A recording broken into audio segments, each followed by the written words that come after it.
how you doing? Dan here, and today I'm going to show you how to make Dan's famous, well, I don't know what it is. It's got hamburgers, noodles, some spices and onions, but it's good, and it's famous, and it's cooked in an RV kitchen. So here we go. About a half pound of ground beef, maybe a little less. 97% lean.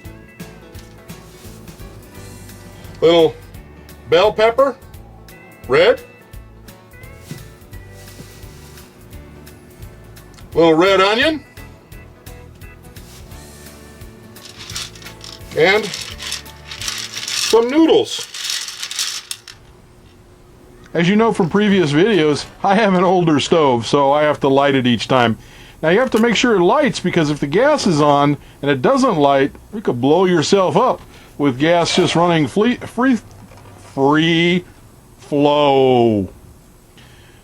Now I'm going to take this ground beef. I usually buy about a pound at a time and then just cut the package in half, freeze one half and work with one half.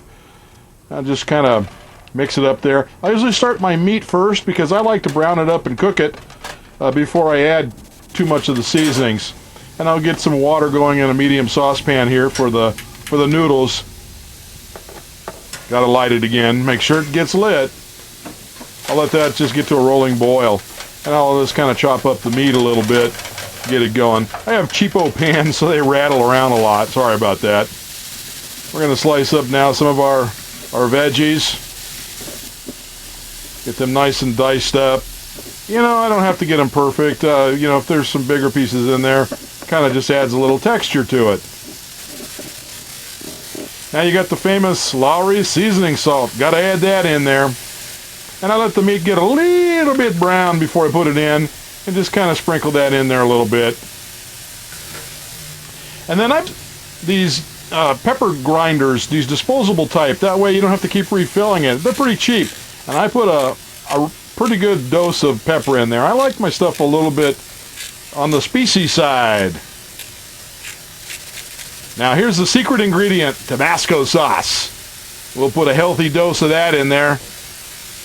Give it some fire. Mix it in real good. And you see my pan bouncing all over the place. Oh well, bought it at the 99-cent store. That's okay, it works.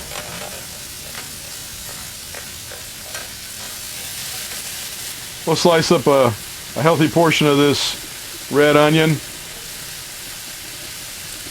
Dice it up fairly good while the meat's browning up and getting almost pretty well cooked. But the reason I do that too is because I like my veggies firm. So I put it in toward the end. So the meat will still get the taste of it, but the veggies stay nice and firm. That's why I don't add my homemade sauce until the end. I just kind of warm it up. Wow, that's looking good. Real good.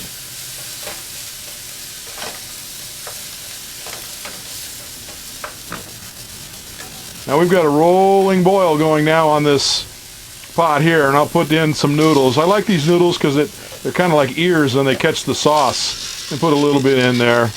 And what the heck, we'll add the rest of it in there. Same thing here. I've got one of those disposable pepper or salt grinders, and I put a pinch of fresh ground salt in there. It gives it a little added taste. I think it really brings out the taste of everything. Put a little bit in there with the noodles. And again, I like my noodles firm, so probably about 3 minutes or so on the noodles. Get them boiling in there. Now the meat's pretty well cooked. It's got everything pretty well mixed in. Getting time to add my homemade sauce. Well, homemade from the grocery store anyways. Mix that in there real good. Basically it's just going to warm it up. Actually it looks like we might need a little bit more in there. I'll put a little dab more in there. Yeah, now we're looking good. And this is boiling up pretty good too.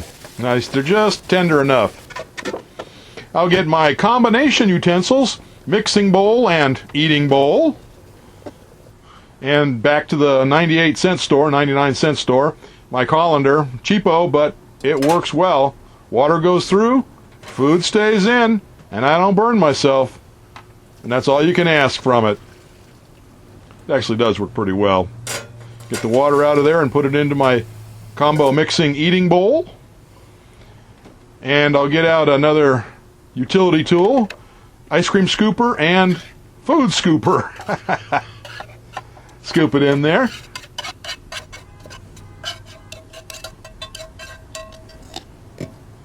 Mix it up really good. Now, I don't have any Parmesan cheese, sorry, because it really needs Parmesan cheese in there. But it's still really, really good without it. And it is looking really good. Let's take a look. Oh, wow, yeah. Now that is some good eats. But we still got the final exam. The final taste test. And here it goes.